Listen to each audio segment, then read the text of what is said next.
دلته راجمع یو ما له دغه ملګرو سره د شرکت او د بیان وعده کړې وه او په هغه بنیاد باندې مې حاضري هم کړې ده چونکې انتهایي بیمار یم مواز مې ناست دی یوې هفتې نه را تر مرۍ انتهایي ډېر زیات تکلیف دی مرۍ مې پیپ نه و کړی دی هغې وجې نه ډاکټر را باندې عامې خبرې هم څو ورځو دپاره بندي کړي دي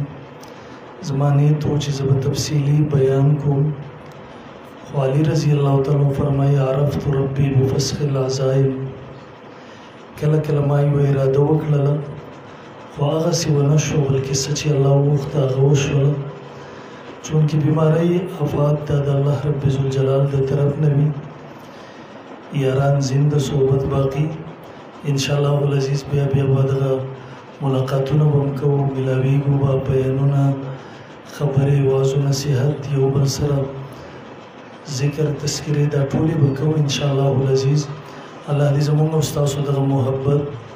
دغه تعلق د خپل رضا د خپل دین د مضبوطیا ذریعه وګرځوي محترمو د ختم نبوت حفاظت به موږ ټول کوو انشاءالله العزیز او خطیب صاحب حضرت مولانا قاری اکرام الحق صاحب دامت برکاتهم العالیه چې یقینا په نن وخت کې یو ډېر لوی جهاد کوي کوشش کوي ستړي کوي موږ ټول به د هغوی شانه بشانه ودرېږو او انشاءالله العزیز په هر میدان کې به هغه تنها نه پرېږدو انشاءالله العزیز چونکې ما تر خطیب صاحب حکم و چې حاضري وکړه خیر دی بیان مه کوه ما ورته ویلي و چې ما ته هم ځان بدي ښکارېږي چې زه راشم بیان نه شم کولی خلکو نه هم په دغسې خبرو باندې رخصت او اجازت واخلم خو د هغوی حکم و دې وجې نه د هغوی په حکم باندې ما شرکت حاضري وکړه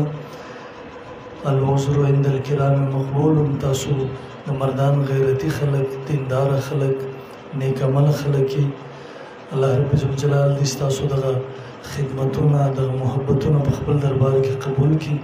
زه د خپل رب نه امید ساتم چې زما دغه حاضري به تاسو قبول او منظور وګرځوئ جزاکم الله خیر